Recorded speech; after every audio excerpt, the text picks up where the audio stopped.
on the Towel YouTube. It is so good to see you. Good morning. My name is Grant Smith Ellis. We had a little button click issue. I wouldn't call it a button click issue, but I needed to open up a tab. And now you're with us. It's so good to see you. Roll the intro, please. Let's see if that'll warm Towel's heart up. Hold on. Towel YouTube. It is so good to see you. Good Wait morning. a second. My name is Grant. That's it. That's it? Yeah, that's the melody to Funky Town. Little bit of double towel, little bit of echo. That's okay. We had to get some things done. That's me. I'm a towel. How's everybody doing? I'm having a bit of a morning. I thought I'd spend some time with you all to feel better. We'll talk about it. I'll be a little towel. We got things to go over. We got motions to read. But to begin the day, let's just welcome people in. Hello, my dear friend, Sunken Grave. Hello, so many of the towel friends. I know this was not really impromptu, but I did move the time up from 8:30 to 7:30. Hi, Nancy. Hi, Christina. It is great to see all of you. You know, we are going to read through the new filing from Aidan Kearney's legal team related to Michael Proctor's cell phone messages. That's got some stuff in there I want to talk about. Now, we're going to read the letter up on. It's not actually the letter that you're looking at. You're looking at an email correspondence that contextualizes the letter we're going to read about Kelly Devers and Commissioner Cox from Alan Jackson. We'll talk a little bit about the political implications of all that. Hi, Allie. Hi, Rue. It is great to see you all. Definitely needed some spirit lifting. Before we get into it today, I'll just explain a little bit, because I feel bad sometimes. I don't always explain, why I need help, what's been going on. But I'll just decompress a little bit about what's been going on over the past few years. That'll make me feel better. And we are probably going to have to do something. I'm going to have to do some kind of fundraising drive or something. But there's like the immediate short-term issue that I ran into overnight because I'm a little dumb and I took a loan, and then the loan payment came due and my bank account went negative. So I put up a post this morning. We are $40 to the $150 goal of getting Towel's bank account back above zero. So that's one thing. But then I also want to talk about just like the larger picture of why the past few years have been a little tough, and maybe decompressing about it before we dive into the other material will help Towel feel better. But yeah, so it's not really that private. I've never talked about it on stream, but the documents, so I don't know who posted them. Somebody posted them. I don't really care. So Towel is disabled. I've been disabled since 2014. I was working full-time at the Boston College Library. I was a graduate student. I wanted to get a graduate degree in political philosophy so that I could teach and join the priesthood. One night, May 6, 2014, I was laying down in bed, and I had had a surgery at some point before that to have some skin removed from my stomach after losing a lot of weight, like going from 310 to about 180 pounds. And when I got that surgery, after it, I went up in weight, down in weight a little bit. And one day, May 6th, 2014, I'll never forget it, I was laying down in bed, just flat on my back, and I felt this like sharp pain from my right ear, like in my jaw, all the way down to my stomach. And I was like, oh, that's not good. And the next day I woke up, my vision was completely distorted. I had shooting pain like into my face. I couldn't really swallow correctly.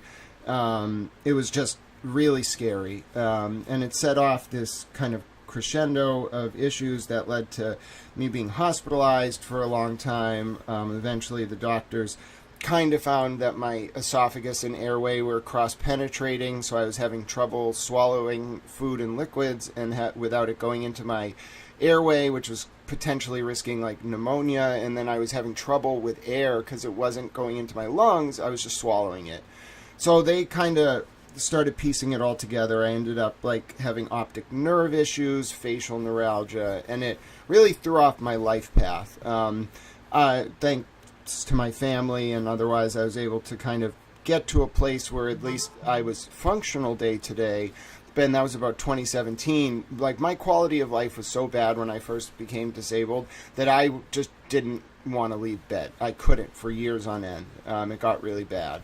I started coming out of it in 2017 with the help of a good care team, a good treatment regimen, like certain type of like neuromuscular therapy and massages, really like more like physical therapy that allowed my body to like be a little bit more naturally positioned. But it really took its toll on me. I had to learn to live a different way, and I've been functionally impaired ever since. I call myself differently abled, but the reality is I've just been limited. So these days, you know, I tried to build a life, like reporting and covering things digitally that allowed me to use my brain while my physical body was breaking down. At the request of my family, I did start going to law school a few years ago. It took everything I had to kind of get through that.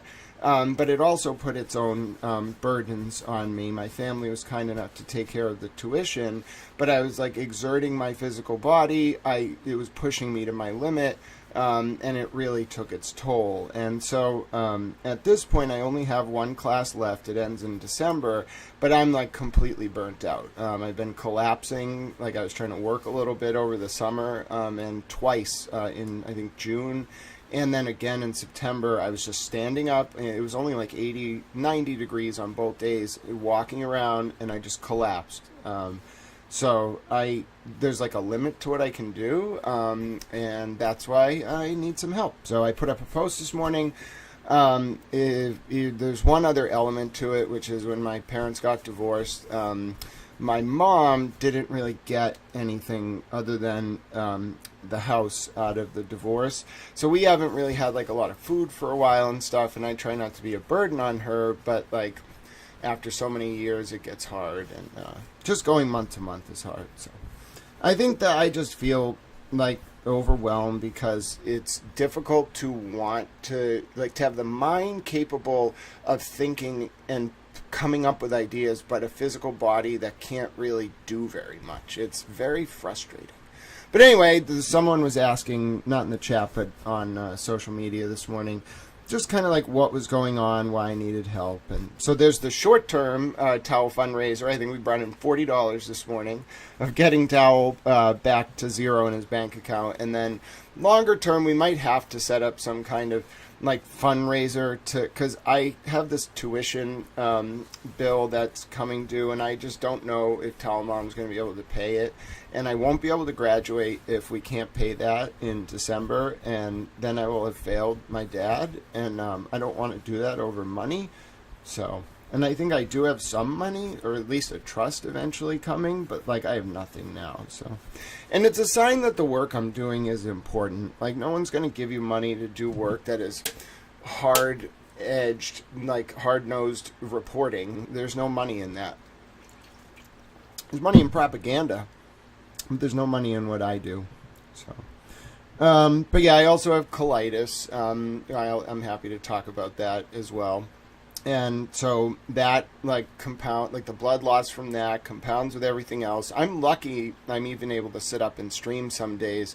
But yeah, I need help. I've always said if I needed help and I was in a position where things were tough, I would ask you. And yeah, so I've never done I think I've done some GoFundMes like when things got really bad, but I've never during stream said like, you know, I'm kind of the one who needs help right now. So, but I do. Oh, God bless you, Sunken Grave. I will check my phone. Oh, God bless you, my friend. That we did it. We got to 140. So we're pretty much even. I really appreciate it. I feel like, you know, I'm on the spectrum, so I'm really good with analytical reasoning, but like executive functioning, like managing money or even like day-to-day tasks are very hard. And I just I feel like a fish trying to climb a tree a lot, you know? Like I have the capacity to do certain things, but I'm very bad at existing. I'm sorry. I'm very grateful for your support. It means a lot to me. And we will do coverage today, but it's just, I have to be in the right headspace to do the work that I do. And the stress, like not knowing how I'm going to go day to day, takes me away from that sort of zone. And then I feel even worse because I only really feel fulfilled when I'm helping. So, oh, I shouldn't cry. I know. I had a tough morning. One time somebody kind of mocked me for it, and I was like, wait a minute. Do you expect people who do this kind of work to just stand up here and fake it all the time and pretend to you like everything is good? Why would you want that? You know, we're just humans like everyone else. I don't think hiding the reality of existence is helpful. I think people should know that everybody goes through good times, difficult times. Everyone has moments where they're in the zone and when they need help. And, well, Towel loves Ed, and I'm very grateful for you, Sunken Grave. Hugs to you, Allie, and Rue as well. Yes, I'm in school right now, and this is why I can see the finish line. You know, I just have to get to December, and I will be done with school, and I'll hopefully be able to graduate. And then I don't know if I'm going to teach.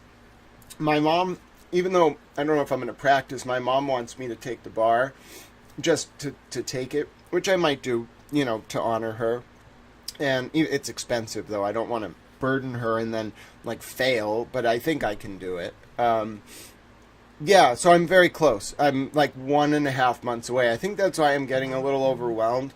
I put so much of, like, my reserve that I didn't have into getting to this finish line.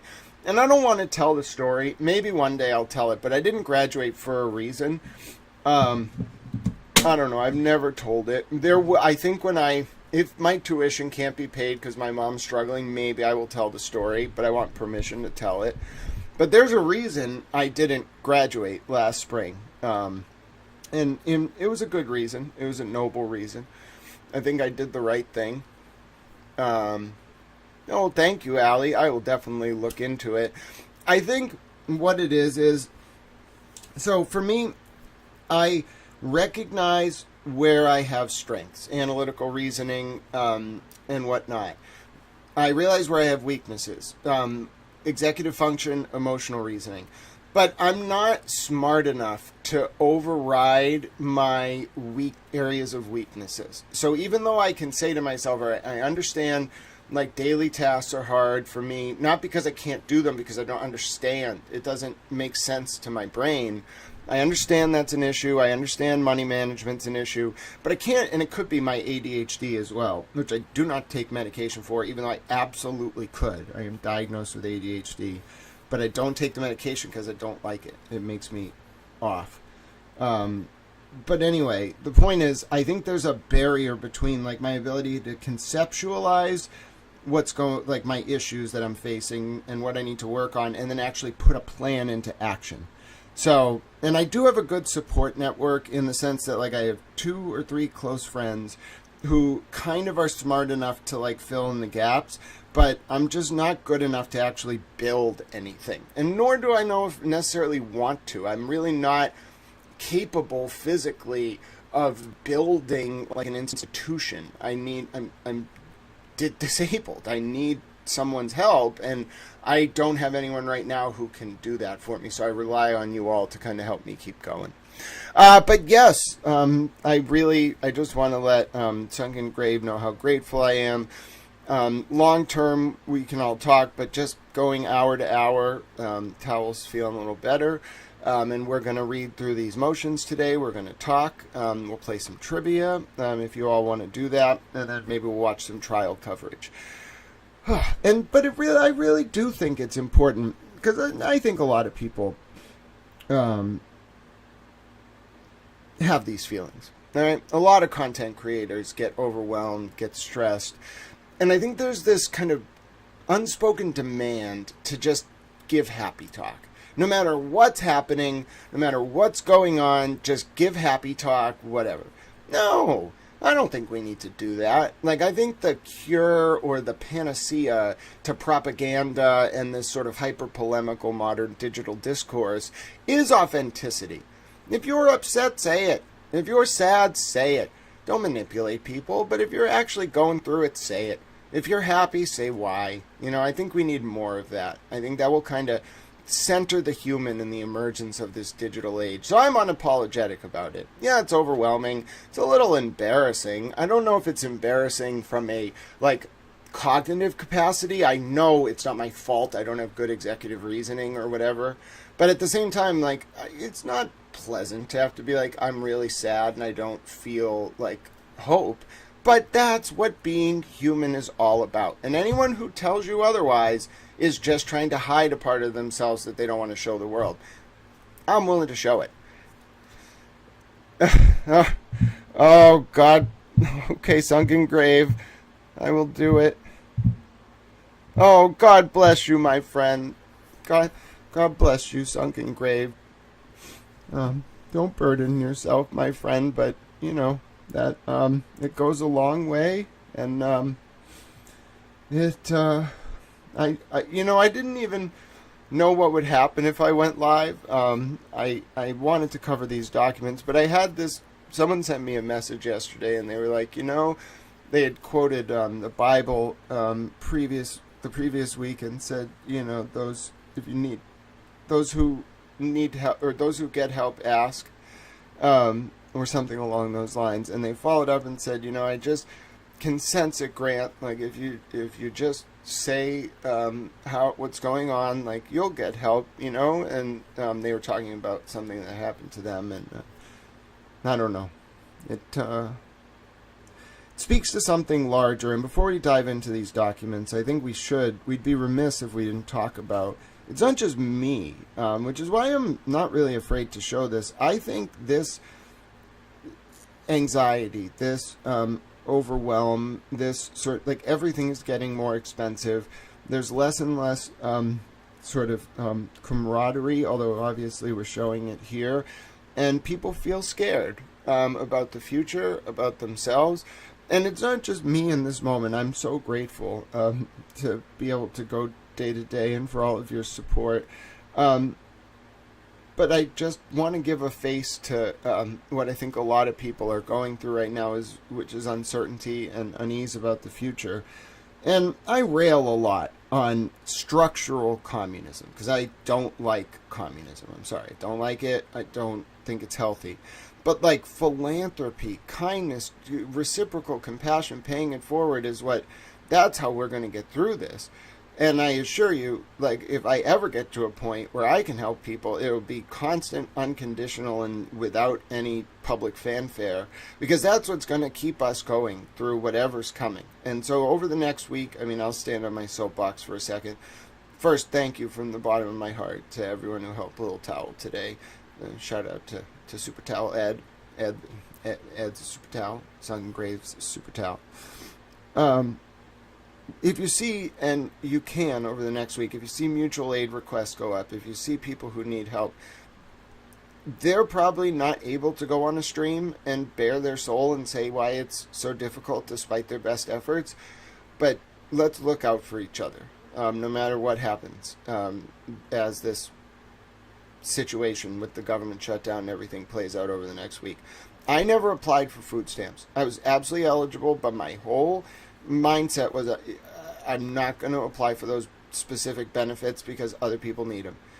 And now we're going to see, I think, a lot of people who are very desperate. And instead of them feeling like they have to go out and rob stores, which is just not the answer, that's just not the answer, I think we have to look to each other and mutual aid networks. So food pantries are going to need support. The United Way is going to need support. Anything we can do to take away that hopeless feeling. No matter how good you've done, no matter how long you've been alive, if you get to the point where you just don't know what's going to happen day to day, God forbid you have children too, I can see that hopelessness bubbling up, and we have to prevent it. It just, even though this is not directly on point about what we're going to talk about today, we just have to prevent it. We really do. Yes, agreed. Capitalism is best when it's considerate. And I participate fully in the regulation of capitalistic markets because I believe in capitalism. I think it's the best system that is out there. I think it's brought this country to prominence. I think it creates a really good economic base. The only thing that we have to do is reflect that unencouraged, just private philanthropy. And I feel so guilty even saying this in the moment when I can't do it. Like I don't talk about it, but there are moments when if I can do it, I'll give my last dollar to someone because I think that's more important than myself. But I understand we're in this culture where a lot of people who get help go out there and act in a way that makes other people say like, oh wow, like who are we helping? We got to balance this out. I totally agree. I don't like some of what I'm seeing with the use of some of these programs, either by people who are not here legally. And listen, I'm not trying to be mean. We should help our neighbor. But, oh, God bless you, Allie and Rue. God bless you. Towel does love 7-Eleven pizza. God bless you, Allie, Rue, and Toffee Towel. Yes, Towel is up early. I get up every day at 3 or 4 in the morning because of my sleep schedule, and no matter what. And I start by reading Le Monde in English, which is the French paper. Then I read El País in Spanish because I can understand Entiendo Español. And then I read the New York Times, and I read the BBC, and then I read the Guardian, and then I read the South China Daily Post, and then I read New Hong Kong, which is the Japanese English paper. And then I check out what's going on in South Lebanon on the border with Israel. Then I check out what's going on in Yemen. Then I check out what's going on in the United States. And then I'm watching the Nippon Index and the opening of the European bells, and I'm tracking the S&P 500 futures to see what the market's going to open like. Not because I trade stocks, but because I'm trying to see what the 8:30 to 9 a.m. news cycle is going to be. So yeah, by the time we get to 8 or 9 a.m., I'm fully caught up on like what most of the major NATO powers are thinking, at least in terms of what they're saying in their state-run publications. And then I'm kind of trying to pick up on if there's any kind of flare-ups in conflicts overnight in the different regions. And then I'm also looking at the various like summits that are going on. What are the tension points between the various international governments? That's what makes me happy. I love doing the micro work of policy reform on the state level or local level. That's really fun in the sense that it's fulfilling for me. But where I thrive is in the realm of international diplomacy. That's where I feel most fulfilled, tracking all of that, because it's the only thing that really gets all of my cognitive cylinders firing, because I can track all of the different countries and markets and papers and publications and state interests and what's going on where and what they're interested in and how it reflects their policy positions and the geopolitical orientation of the post-Westphalian order. That's what I love. I just don't know how to do that in a way that is like productive. Like, yes, I think I'm very good at protecting the American national interest, and I'm very suited to cement the America's role as a hegemon in the post sort of unipolar world order that's coming about right now in the face of the rise of the BRICS. I just don't know how to do that for a living, you know? Oh my goodness, bossy Texas chicken Bella. God bless you, my friend. We are going to play some trivia today if you hang around. I was just talking about you the other day, and I was saying I would look forward to playing some trivia if Bossy Texas Chicken Bella come around. So there you go. And thank you so much for your support. Oh, don't worry, Allie. I appreciate you so much, and you as well, Bossy Texas Chick. But yes, I think I was on my soapbox a little bit there about why I see the role of compassion as so important. Our society is very good I like this country. I think it's very strong. I'm proud of it. I think we're going to go on to do great things in this digital age together, and I think we have to protect each other. We've spent a lot of time as Americans protecting other people in the world. Rightfully so. We were expanding our geostrategic sphere of influence, but we can't forget the home front. And so we turn inward. We help each other, and in that way we become stronger on the international scene. And we're going to need it, because we need to ward off the rise of these communist countries that are starting to gain power again. We're not just seeding the emergence of communism back onto the world scene, and at the same time we're not becoming communists. And the way that we will avoid that is by tight domestic bonds, the preservation of domestic sovereignty, and being there for each other. So that's what we're going to do. And if we have to bring back victory gardens, I'm all about it. I will be the first one. I will sell war bonds. I will do a victory garden. I will go on tour. I will preach to people the virtues of victory gardens. Anything we can do. Oh, Troy, it's very good to see you. Bossy Texas chick. Thank you so much. I'm excited to play trivia after we do our read of this document. Prince of Wales. I love that name. How would you work out the Israel-Palestine conflict?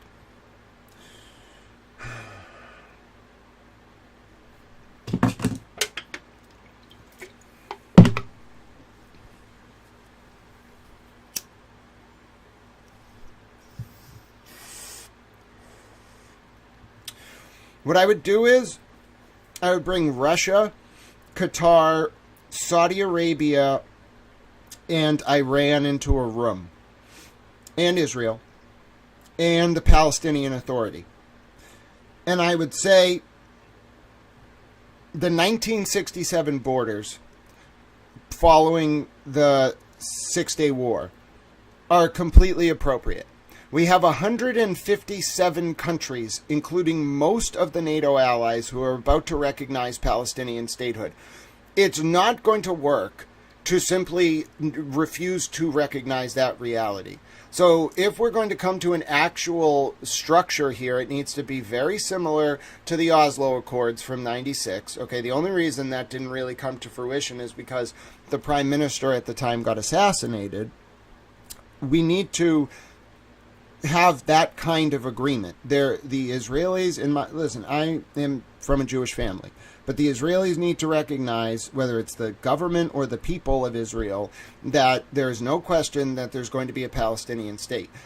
Say what you will about it. No one's saying Hamas should be in charge of it, but there's going to be a Palestinian state, probably with the PA in charge, okay, the Palestinian Authority. Secondly, the borders of that state probably should be based on the 67 boundaries. Thirdly, that means the Palestinians have to internally get rid of Hamas. And they're not going to do it. So there needs to be some external troops that go in there and just erect. Hamas is a militant organization. They're like Hezbollah. They're not going away unless you go in there and get them. The only way you're really going to get them is if you win over the hearts and minds of the Palestinian people. You don't do that by building up commerce and industry in Gaza. No, you give them what they want, a state, and you make Israel take it, but you give them concessions. One of the concessions is the Palestinian Authority gets basically forcefully implanted as an occupying force within Palestine until they get rid of Hamas. But why does Hamas need to be around if they have a state? They don't. Okay, so there's not going to be people hiding them in buildings and all that. You're going to have the cooperation of the Palestinian people as long as you give them a state. That's how I would solve it. Oh, good morning. Hello, Portuguese journalist. Okay, I appreciate the name. How about this? Everybody here can be a towel daddy. All right? There's no hierarchy. Everybody can have that name. Good morning, Nanya.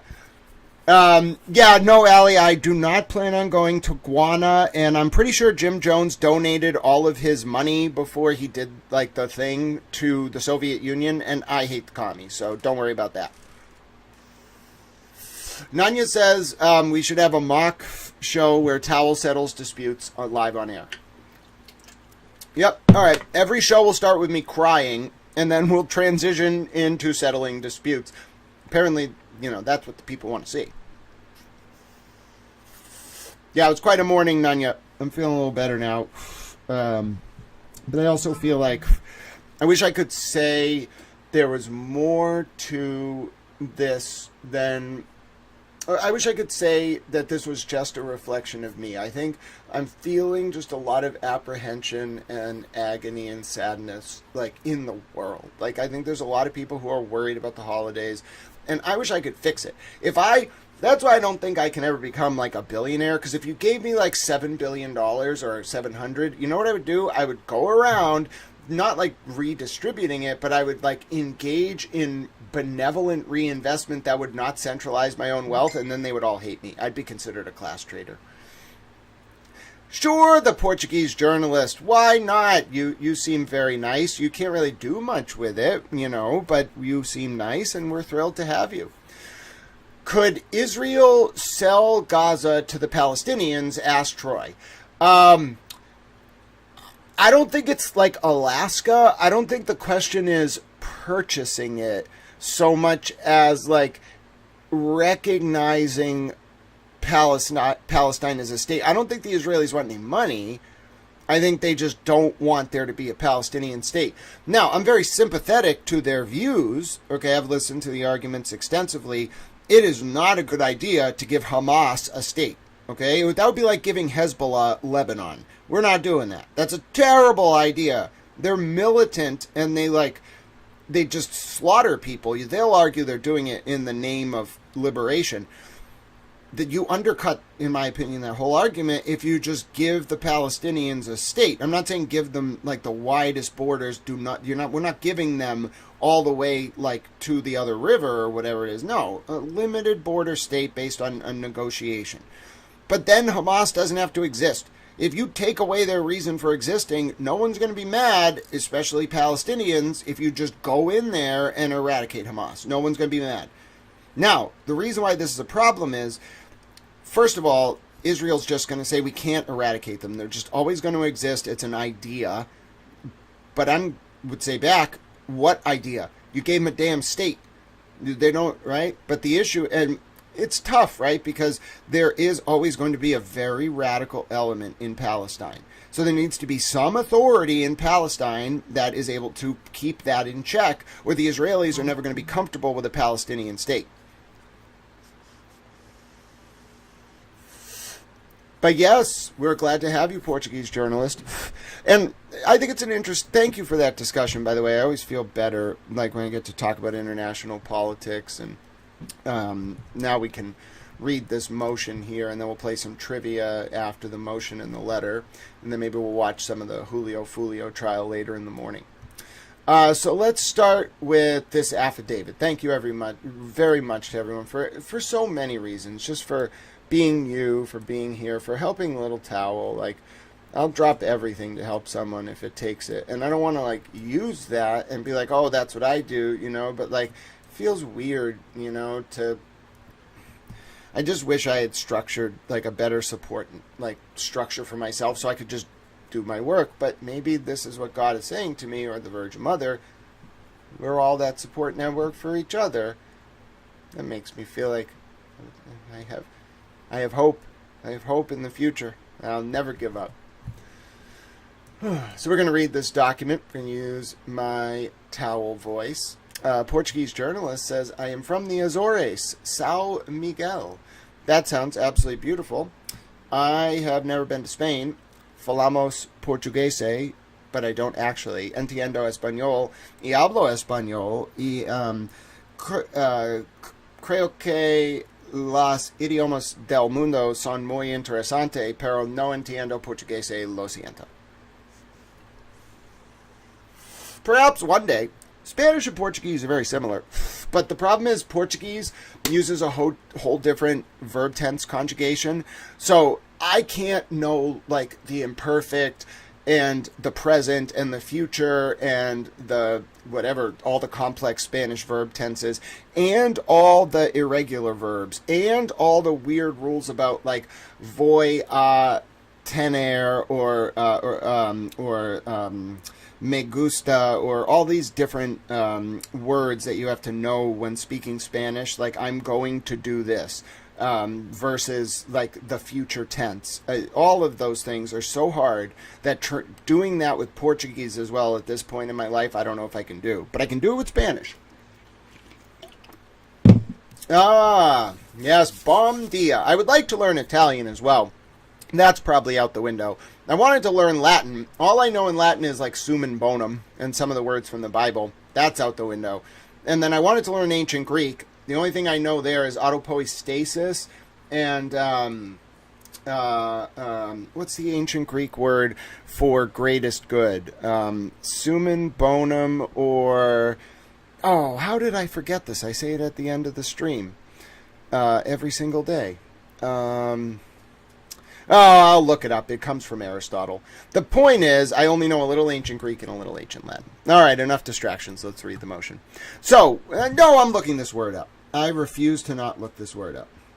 Ancient Greek word for greatest... Oh, it's eudaimonia. I don't even need to look it up. Eudaimonia and summum bonum reflect a similar concept of like the greatest good that a human can achieve.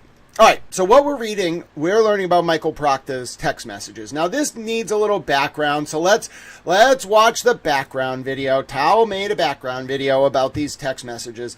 Now, listen, if you're just getting caught up, if you tuned out, you need a little context here, all right? We're going to get caught up on it's a short video that's going to explain to you what exactly these text messages are about. Now, if you're thinking to yourself, Grant, I saw some reports on social media. How bad can it be? Well, it's really bad. All right? It's really, really bad. We don't know exactly who the subject of this material that was being talked about on Michael Proctor's phone is. And this is kind of why I think people have been a little mad at Towel, because they look at it as kind of like a betrayal, I think, to even talk about this. But, like, that's unfair to me. How can you say that after what happened to Lindsay Gattani's cell phone being leaked by Brian Tully, after how that material was handled, how can you say to me that I should just overlook or be quiet about what we're learning about Michael Proctor's phone? Like, I get a lot of people feel it's sacrilege. I think I even got like removed from a Facebook group that I had long supported just because I dared to talk about this. But we can't do that. It's not right. It's not right to say to people, because these people investigated Karen Reed, you just can never talk about anything bad that they did. Or we won't support you, we'll try to punish you. I think they even, I'm pretty sure he contacted my mom or something. By the way, I just go to my mom all the time and I'm like, Jen McCabe sucks, Kate Peters sucks, F them. She's a little baffled by it, but I just say it to her directly. I think Towel Mom might be a little conflicted in all this, which is also why I think she doesn't get me food or anything. I think they tell her to punish me. I think they lie to her about me so that she won't like me. But I'm like, what are you doing to Towel Mom? She's getting old. Leave Towel Mom alone. She's the one who's going to get money from me eventually. Stop tormenting Towel Mom. I tell her that too. I'm like, these people aren't going to help you. You think Kate Peter and Jen McCabe are going to give you anything once they don't think you're useful? No, Towel Mom, stop talking to them. Now listen to me, though. I think she's conflicted with the damn state police. Damn state police. I'm not saying the state police are all bad either, by the way. I just want to be very clear. There are a lot of good state police troopers out there. I just think we have a little bit of a blue wall of silence issue when there are powerful state police officers who do bad things, and then you talk about them, and then they're like, oh, you can't talk about that. How dare you? How dare you, Towel? Well, you know what? How dare you do that to the vulnerable? Forget about the implications in the criminal cases. Okay, we'll talk a little bit about that as well. I'm a little upset about that. Because really bad people.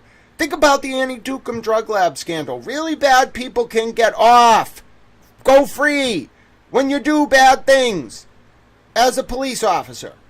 As a prosecutor. Okay, that's basic fundamental rules of criminal procedure. I'm not a lawyer, I'm a towel. But that's why I'm so incredulous. Because we cannot have this going on. And especially in the name of, oh, well, you know, they're this person's friend, or they're this person's friend, or they know this person, or they worked on this case. No! If we're going to have a system, that functions correctly, it needs to be above reproach. Okay? Think about it. If you want to investigate Karen Reed, okay, that's fine. No one is saying you can't do that. A lot of people would say, they got it wrong, whatever. Okay, that's your opinion. I think they did okay in the investigation. But the reason why they didn't do a good job fundamentally, setting aside the merits, is their behavior. You as a state cop cannot joke about nudes. You cannot call the defendant the C word. You cannot use racist terms about people you arrest. Think about that. You cannot share intimate pictures on a private chat. You cannot spread a SA victim's name without their consent. Think about all of this. Think about it. They were doing all of this. When you think about it from that perspective, you sit somebody down at training. All right, welcome to the state police. We would just like to go over some very basic things. Things that you should not do. Number 1, do not use slurs about the people you're arresting. If you heard somebody say that to you in training, you would think that you work for one of the most ridiculous organizations in the United States. Why does that even have to be said? And then on top of that, I am not supposed to say anything when all this comes out? Because Michael Proctor knows Kate Peter and Tully and investigated Karen Reed and whatever? No! That's outrageous. That's how that behavior propagates. That's how these people become untouchable. That's why I get so upset. So, it's do what you gotta do. I've been through the ringer. It's not my first day here. Whatever. But I will be right. I don't even care about being right. History will bear out what I was saying in the end. And then I'm gonna go around and be like, why were you all pot committed to these bad people? Was it because you liked that they investigated Karen? Was it because they were your friends? They were your friends' friends? What the hell were you all doing? And they're not going to have answers. You know why? Because I went through it with the CCC, and people just, when you get to the bottom of it all, they're like, I don't know. I don't know, Grant. What do you mean you don't know? You know exactly what you did. And everybody just moves on. So, all right. That is why I'm concerned about this. We have a system that broke down under the weight of these conflicts of interest, and then on top of that, whenever anyone would try to talk about it, they would get immediately smeared, okay? Especially if they were on the pro-justice for John O'Keefe side, or whatever you want to call it, the anti-free Karen Reed side, they would get immediately smeared, okay? Just for trying to talk about this. Viciously. You don't understand, some of you, how vicious Kate Peter is. You think Aidan Kearney's bad. Listen, at least with Aidan, there are some things from time to time he does, like the dog, the work to protect animals, okay? How can anyone dislike that, all right? Aidan also covered some of the cannabis stuff I used to cover. When bad things happen involving public officials or business owners, that's what Aidan's good at covering. I've said that before. I'm sure Aidan and that's why he's not really a jerk to me. If him and I actually talked other than on camera, I'm sure we could find common ground on some of the things he's covered. Of course, because he has a similar sense to me of okay, that's wrong. But at the same time, look at Kate Peter. She doesn't care. You could be defending victims or vulnerable animals. She doesn't care. She'll still go after you if it suits her agenda. She doesn't have any principles, in my opinion. She's just a mercenary. That's why I get so frustrated with all this. How can we have a system that not only doesn't do anything about someone like that, but welcomes it? And I get people got desperate. I understand. I'm not unsympathetic. But come on, that video from Morrissey, unless Michael Morrissey is going to make a public video for every witness in every case, that was blatant favoritism, and everybody knows it. All right? Come on. It went way out of hand, and even if you think these witnesses were getting tormented, you have to fight fair. And they didn't fight fair, and they compromised the cases. Not Lindsay. Come on, Richie. I scoffed at some of that stuff last night. You think it was Lindsay who revealed who Richie was? No, it was Aidan. But it wasn't Lindsay who set anyone up. It was just psychological profiling of Aidan by Tully and Kate, and then a lot of moles. a lot of people in Aidan's circle who he thought were supporting him who were really moles. I'm sure some of them are still being run to this day. All right, that's why this is so convoluted. All the actual sort of ire of the people who were close to Aidan couldn't be focused on the people who were the most dangerous to him. Look at what Christy Citrone's saying. She's finally, in my opinion, getting through to people. The actual people who were the biggest threat to Aidan Kearney were getting away with what they were doing because Kate Peter was directing the ire onto other people to protect her moles, in my opinion. It's wild. It's wild. It reeks of like private investigator, confidential informant, like state level stuff. And that's, you want to do that stuff, fine, but there has to be a line. Look at the code of the federal rules, the DOJ rules for what informants can do and cannot do. You can't like obstruct justice. You can't do anything like that. Like no witness intimidation, none of that stuff. And some of this stuff went right up to that line, if not over it. In particular, the release of Lindsay's phone extraction. Mind you, Jason Broyles, who now a lot of people are starting to question on both sides who he's actually working for, was the first person to release that phone to the benefit of who? The witnesses during the first Karen Read trial that the public simply wouldn't stop paying attention to. It's no coincidence. It's no coincidence. It's no coincidence. I'm going to say over and over and over and over and over. So we're going to read this document eventually, but I have a overview here of what exactly was in Michael Proctor's messages. It's disturbing. I want to tell you all right now it's disturbing. So we're going to listen to it together, and we're going to be little towels. Ladies and gentlemen, my name is Grant Smith Ellis. It is just past 7:45 p.m. on Friday, October 24th, 2025. And if you've been following the saga of the Karen Read and John O'Keefe case, if you've been following the saga of former Trooper Michael Proctor, of former Detective Lieutenant Brian Tully, of the release of Lindsay Gattani's phone extraction, ladies and gentlemen, then what you will know is that the revelations that have just come out at a very late time on this Friday afternoon related to the contents of former Trooper Proctor's phone are nothing short of disturbing. Yes, it can be revealed, although I have censored out some of the more disturbing details, that newly disclosed text chain evidence on Michael Proctor's cell phone contains images of intimate... Hold on, pause. I want to talk a little bit about what Bossy Texas Chick said, because I'm not unsympathetic. I am not saying, as I reframed, I'm not saying that that I'm unsympathetic to what Jen McCabe went through either. I'm not. I think that torment was completely inappropriate, what she experienced.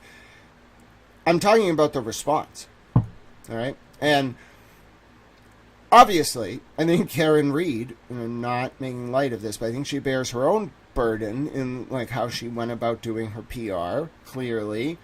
She talked about it herself in some of those leaked messages, how like her involvement with Aidan and Aidan's choices and etc. led to what Karen sees as this prolonged legal sort of situation for her.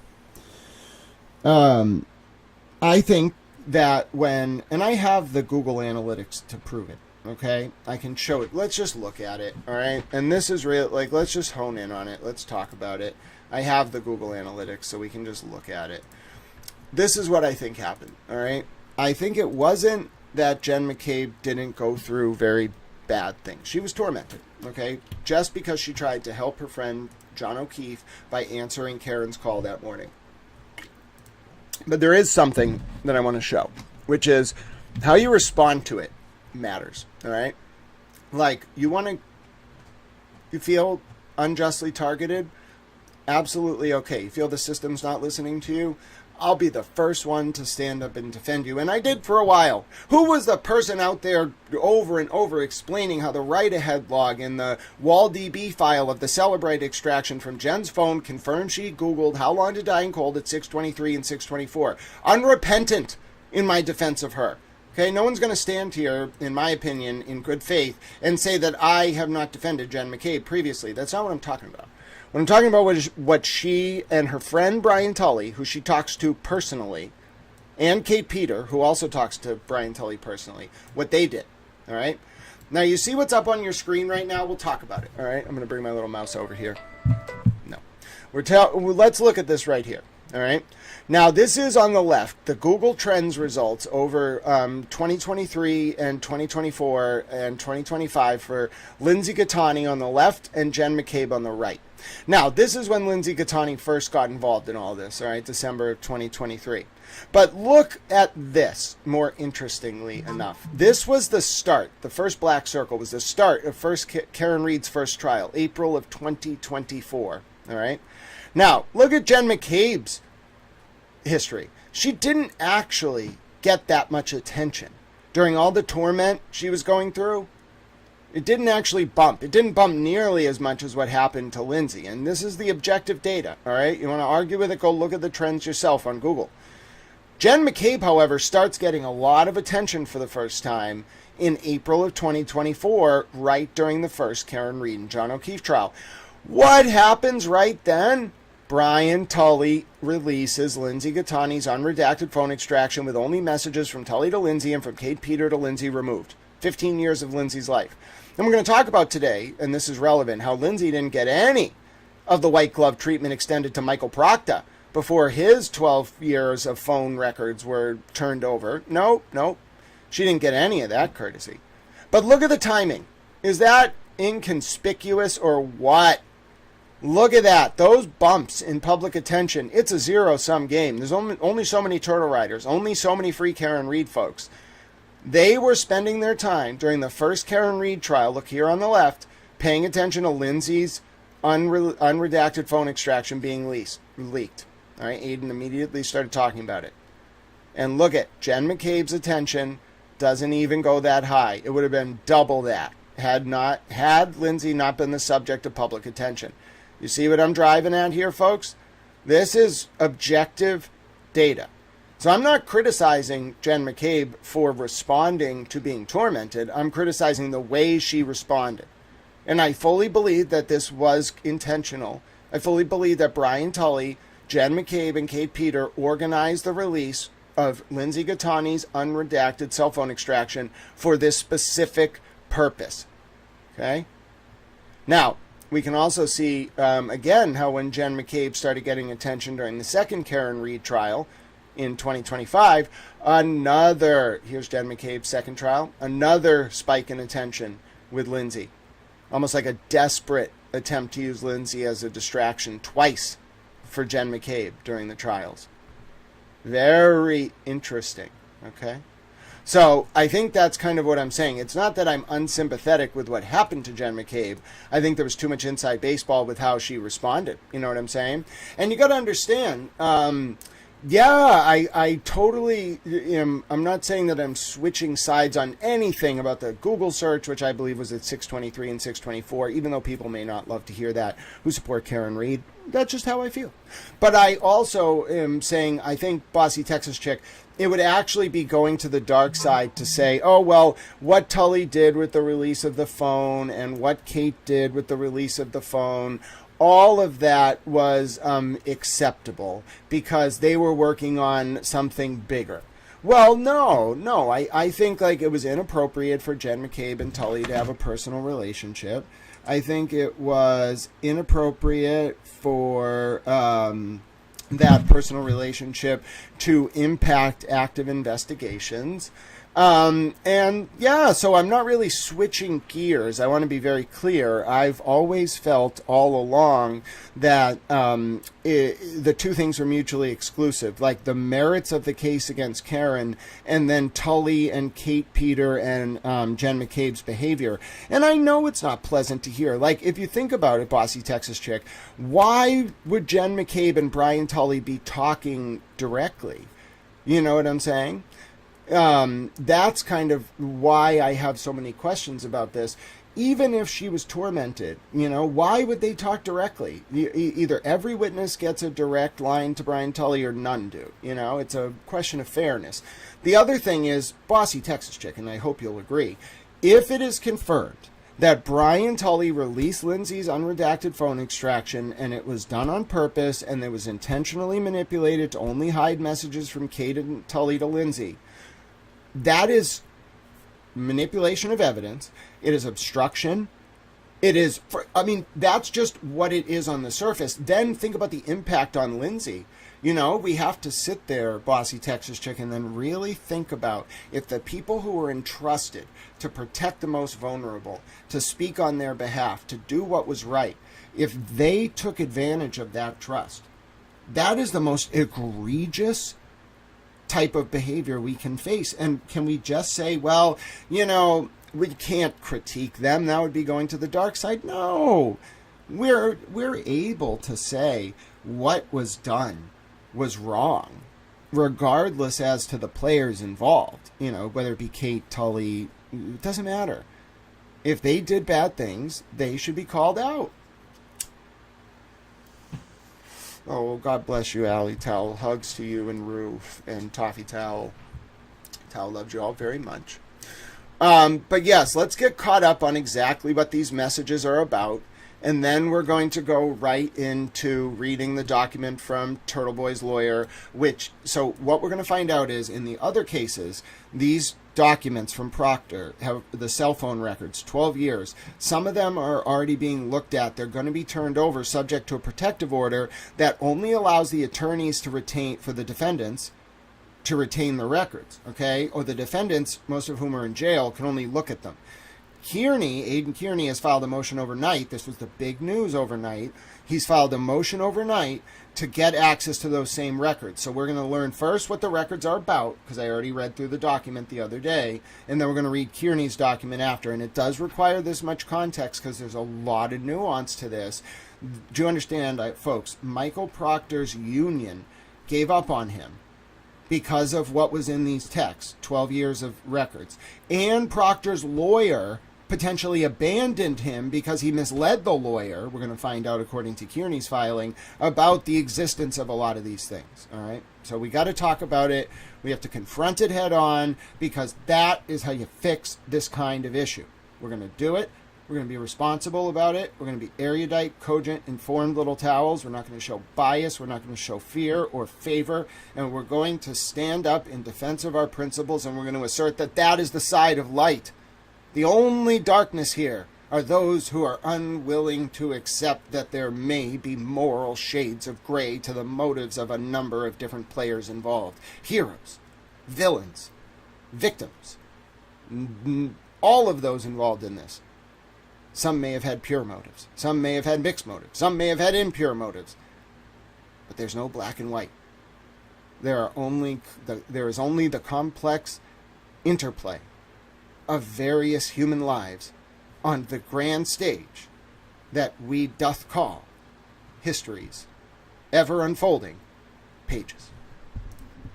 Body parts, screenshots of Facebook posts. These were personal messages on Proctor's phone numbers and personal emails, and names of a blank redacted victim. Ladies and gentlemen, this confirms what has been speculated about for so long, which is the Massachusetts State Police Unit detailed to the Norfolk County District Attorney's Office had something very, very, very serious to hide. Now, if you are wondering where this information came about, it was in the context of another series of criminal cases, in particular the Miles King case out of Norfolk Superior Court. Now, that case and a number of other cases investigated by this state police unit run by Brian Tully, but also involving a number of other players, including Yuri Buchanan, John Fanning, Michael Proctor, and others. I think we're going to come to find out, ladies and gentlemen, much like the Annie Dukem drug lab scandal involving contaminated test results in a number of criminal cases, it's possible that this unit of the state police, in a number of ways, impacted cases over a number of years. Now, as I mentioned, this disclosure came about in the context of the Miles King case, where it was revealed today that the Norfolk County District Attorney's Office filed a motion, ladies and gentlemen, filed a motion in order to have Michael Proctor's cell phone extraction subject to a protective order. Now, you can see right here, this is the protective order. And you can see it scrolling by on your screen. The Commonwealth does not even want, ladies and gentlemen, defendants to be able to retain this material in the criminal process. The Norfolk County DA only wants lawyers for the defendants to be able to have it. And then the Norfolk DA wants those lawyers to be able to show it only to the defendants. Why? Well, I think we know why. Because of the disturbing content of what this trooper of the state police was disclosing. Now, if you've been following the Karen Reed case, you'll know that former trooper Michael Proctor said some abhorrent things about Karen Reed. He said that you used vulgar, misogynistic language towards her. He joked about her nudes and looking for them in her phone. Ladies and gentlemen, I want to say right now that I feel, and I'm probably not the only one, that I was tricked into defending Michael Proctor for that behavior. And I don't think Michael Proctor is the only one on that unit, that state police unit, to do bad things. I think it's very possible that Sandra Birchmore, a young woman who had been abused by at least one, maybe more, police officers who worked in Stoughton, Massachusetts, the very police department that sent at least 2 troopers, Yuri Buchanan and John Fanning, to the Massachusetts State Police. Sandra Birchmore's life was taken. She was unalived by Matthew Farwell, who now sits in federal prison, awaiting his October 26th trial date. But ladies and gentlemen, let me make very clear to you, that the Sandra Birchmore and the way her life was taken was initially declared the result of self-harm by Brian Tully's state police unit, John Fanning in particular. We know, according to the federal charging documents, that may have been a cover-up.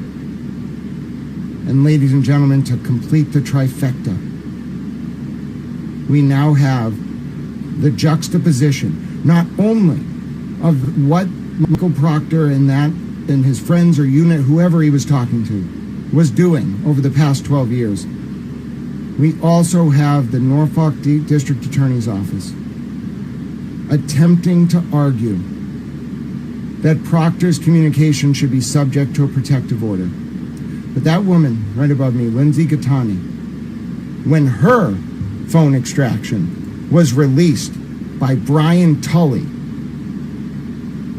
it took months for any action, for any protective order to be issued.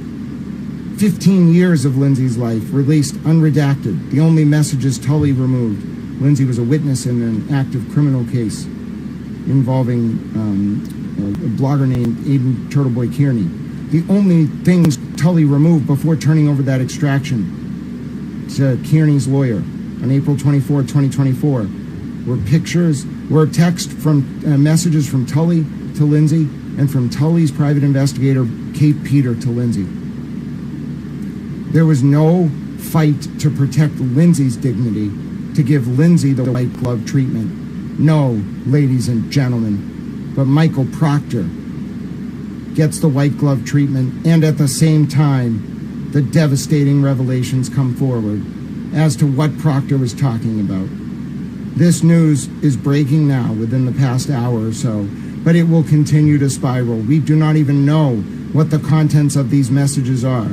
Okay, what was released by the Norfolk County District Attorney's Office in this memo, in this motion today at 4, right before the close of court on Friday, when news that is very bad gets released, was the best they could make it look, and it's horrible. How many cases were compromised? How much damage was done? And to bring this all together, let's listen to a video overview of what was done to Lindsay Gattani, who you can follow on social media at Lindsay Gattani. Lindsay Gattani, ladies and gentlemen, her cell phone extraction leaked by Brian Tully, the state police officer, part of this unit? And is this pattern demonstrated on Michael Proctor's phone that we may find out more and more and more and more about over the coming months and years? Is this pattern what resulted in what you're about to learn happening to a vulnerable, honorable, single mother of 4 who has fought through so much in life, only to, back in 2023, put her trust in the hands of a state police unit that we now know was rotten to its very core? And may Lindsay Gattani's voice, and may the voice of people like Ida on social media and others who were harmed and silenced and suppressed and forsaken at the hands of this state police unit, may their voices ring loud and true and take center stage. The dream deferred no longer. Their agony and pain, authentic and brutal though it may be, will be the source of the justice that so many invoke, but so few understand. And if your quest for the same does not come from that place, then you will never know what it is to seek true reform and to seek true accountability for those who have done the most wrong. And that is why Lindsay Gattani's story will take us home on this video, as she will use this AI overview to explain what she went through at the hands of the most devious, abusive, subversive state police unit and group of PIs that has ever existed, bar none, not just in the Commonwealth, but perhaps in the United States of America. We'll read it right here. Ladies and gentlemen, Brian Tully, says Lindsay Gattani, ordered Ken Mello to intentionally release 15 unredacted years of my phone extraction as a witness. So just so folks understand, I've thought a lot about what this means. What I think Lindsay is saying is Ken Mello was in like a hospital or something, so Tully just on his own was like, oh, I'm just going to do this. So he, in essence, issued an order for this release without even Ken Mello being involved. That's shocking, just so folks understand. That, and this is why I'm trying to explain this. I don't think Jen McCabe ever tried to impede the investigation of John O'Keefe's death. No, I don't. I think what Jen McCabe did was she got desperate after Morrissey couldn't help her, stop these people, the Turtle Riders, from focusing on her.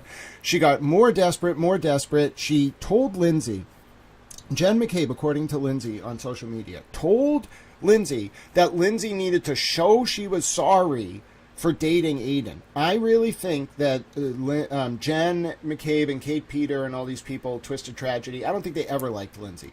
I think they looked at her as disgusting because she dated Aidan and they wanted to punish her. All right, so they looked at her as useful when she got Aidan's bail revoked, useful when she had the RO, and then when the RO got amended in April or March of 2024 so that Aidan could attend Karen Reed hearings, they immediately saw her as useless. All right, he was out of jail after the bail. He didn't flip on Karen while he was in jail. Aidan said he got offered the chance, didn't do it. That's what he said in Boston Magazine or on his YouTube stream. And then he gets out of jail, okay, and then he's useless to Tully, Jen, and Kate. You got to think of them as a triumvirate. That's why on April 24, 2024, when Ken Mello's not even around, Tully just on his own goes and leaks Lindsay's cell phone extraction. That's horrifying, okay, especially if Proctor and his buddies were doing this previously. What if Lindsay's the person that Proctor and that group text is about? What if Proctor and his friends, or Tully and Yuri, were leaking Lindsay's stuff that Tully got from the extraction with Carino's help before Tully leaked it to Aidan? That's what we have to think about, okay? It's horrific. It's possible. But outside of what's possible, it is a fact that Brian Tully released Lindsay Gattani's unredacted cell phone extraction. The commander of this state police unit, Jen McCabe's personal friend, Kate Peters' direct contact, Kate Peter, the PI who was working for Marty Kraft's office, who also knows Brian Tully. He knew the rules, in my opinion. He knew the privacy restrictions, and he just released it. And you can see constructive knowledge that he knew he was releasing stuff on purpose because he deleted his own messages and the messages from Kate to Lindsay. So from Tully to Lindsay and from Kate to Lindsay, removed. I think it was all the messages from Tully and then all the messages from Kate after December 26th or 23rd or something. Okay? Do you understand how egregious that is? They manipulate. That means Kate and Tully compromised these cases all the way back in April of 2024, and they've been looking for a scapegoat ever since. That means it didn't matter the merits of the underlying charges. They compromised the cases. Kate Peter did. Aidan Kearney did. Kate Peter compromised Aidan Kearney's cases, just like Tully did. And they probably did it, at least with the cell phone extraction, to help their friend Jen McCabe. That's disturbing. And we're going to find out today when we analyze this what they did for Proctor to protect his phone, what they didn't do for Lindsay to protect hers. It's disturbing. That's not okay. All right, this DA's office is conflicted. It's got some serious rot. Maybe it's on Morrissey himself. Maybe it's this unit.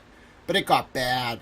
We needed multiple audits. We need the comptroller involved. We need the legislature involved. I pray to my God and the Virgin Mother that the feds are involved. We need this unit held accountable. They didn't just hurt Lindsay. That might be why. I don't think some of you understand how much they hurt Lindsay.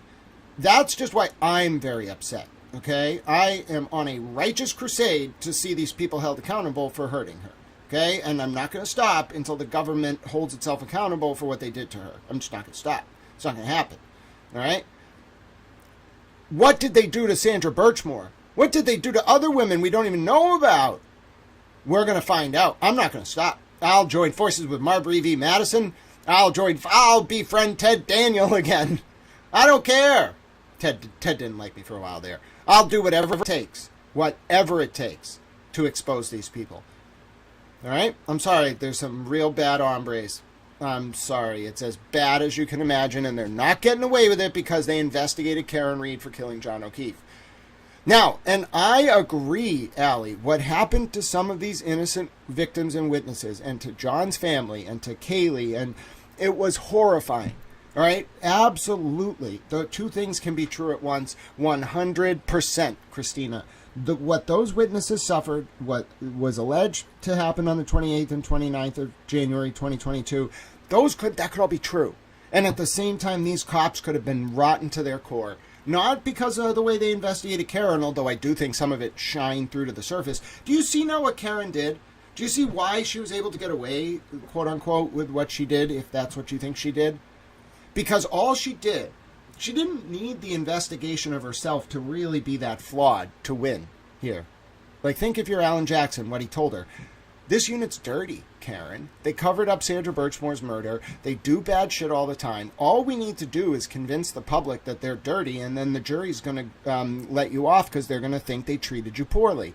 You had the text calling her the misogynistic slur. You had the text saying all sorts of stuff about her nudes. It looks like, regardless of whether or not they wanted to get her for a righteous reason or whatever, that they were cruel to her, okay? And that if they were doing that to Karen Reed, a Bentley finance professor who's like well connected in the world of international like securities trading, imagine what they did to people from Dedham, girls from the projects in Dedham, girls from some of these other towns without a lot of money, no connections, no political friends, no relationships, just vulnerable people with nothing who think cops wearing a badge are trustworthy until the moment they're not.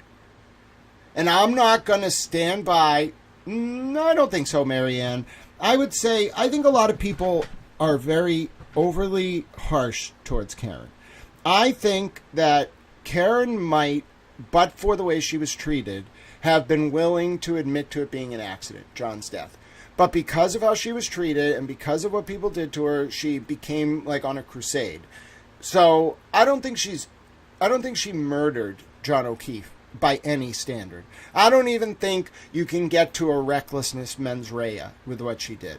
I think that there was a heated moment because Jen McCabe, like, does weird things, and people were going into that house, and they weren't eating birthday cake, and John was like, Karen, I'm going in, and Karen was like, I don't want to do this, like, I'm not comfortable, and John was like, screw you, like, I know you cheated on me with Higgins, I'm going in, and then she got mad, she backed up, she couldn't really cope with what she did, and then she fled. I don't think that there was any intentionality. I truly believe this was like you can say like they both had their like whatever going on, Karen and John, and she got really mad. She did something she shouldn't have, and she couldn't deal with the consequences. That is different than like, I'm going to run that man over. If I thought for a second she ran over a cop on purpose, I would never take the positions that I'm taking now. I only believe that the reason she did everything she did was because they bound over the indictment in June of 2022, and they wouldn't just let her like cop to something lower. They wanted to get her on something really, really bad because John was a cop. And that's what I heard from the very beginning of this.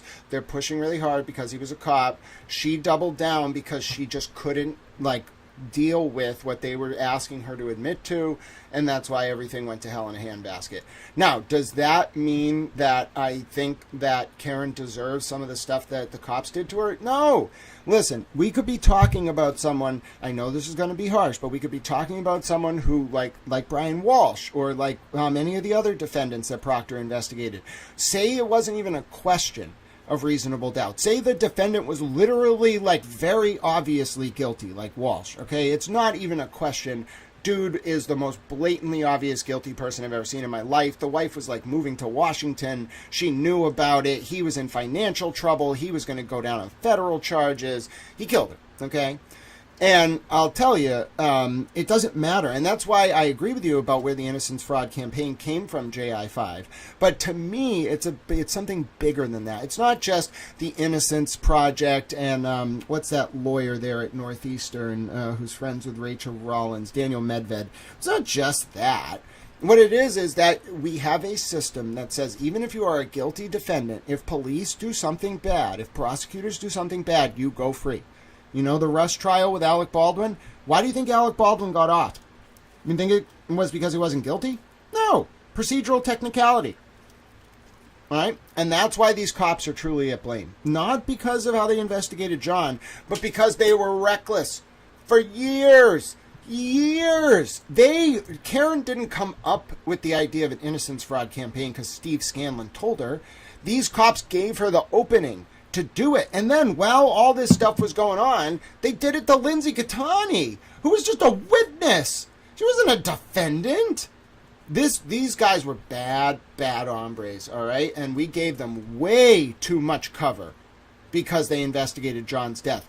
They, if anything, used John's death, and Kate Peter used John's death, and Michael Morrissey used John's death to insulate themselves from criticism. Do you understand how disturbing that is? It was political fodder. Let's keep listening. Ted Daniels is the bravest reporter in Massachusetts. Say the names of the corrupt. Brian Tully, John Fanning, Michael Morrissey, Kate Peter. Ladies and gentlemen. And now let's watch this video. Let us center the voices of the unheard. To the ground in shock. I just remember dropping to the ground in shock and horror. Those are the words of Lindsay Gattani. Imagine this. You agree to help the justice system, and you're told again and again that your privacy will be protected. Then you watch in real time as your entire private life is broadcast online. It is an absolute nightmare. And for this one witness, it became a reality. So that's the central question here, isn't it? How could a failure this catastrophic even happen? How does a witness's entire life get handed over to the very man she was testifying against? We're going to break down the timeline, step by step, and look at the accounts of everyone involved. All right, let's start at the beginning. This whole story didn't begin with a threat or a demand. It actually began with a promise made to Lindsay Gattani by the same people who were asking for her help. At first, it was all about choice. The special prosecutor, Ken Mello, he reached out to Lindsay and assured her that her cooperation was completely voluntary. You know, the pitch was simple. Just have a conversation with investigators, and if you don't feel comfortable, you can walk away. No strings attached. Well, that promise of choice, it evaporated pretty quickly. What started as a simple request for some specific text messages suddenly became a demand for her entire phone. And when Lindsay decided against it, remembering she was told she could back out, she was hit with a subpoena. Just like that, the voluntary witness was now a legally compelled one. So with that subpoena in hand, the next step was getting the data off her phone. And this is where a whole new set of promises were made, really specific technical assurances that were all designed to protect her privacy. Picture it. She's in the district attorney's office. In the room are Lindsay, her victim advocate, Prosecutor Mello, and Detective Tully. They sit her down and explain exactly how they're going to safeguard all the incredibly sensitive information on her phone. And the main safeguard they offered her was this thing called a reverse taint team. They explained it as this independent group that acts like a filter. They would meticulously go through everything, separate the relevant evidence from her private life, and make sure nothing personal would ever be seen by the prosecution or the defense. On top of that, they added another layer of protection. They assured her that before any data was turned over, a judge would personally have to review and approve it in a formal court hearing. So, between the taint team and a judge, the process sounded absolutely ironclad. And let's be clear, the stakes could not have been higher. We are talking about 15 years of a person's life stored on a single device. Social security numbers, bank records, her children's birth certificates, private photos, privileged communications with her lawyers and her priest. It was, essentially, the digital blueprint of her entire existence. With all those assurances in place, Lindsay handed her phone over. Months went by, and then the absolute unthinkable happened.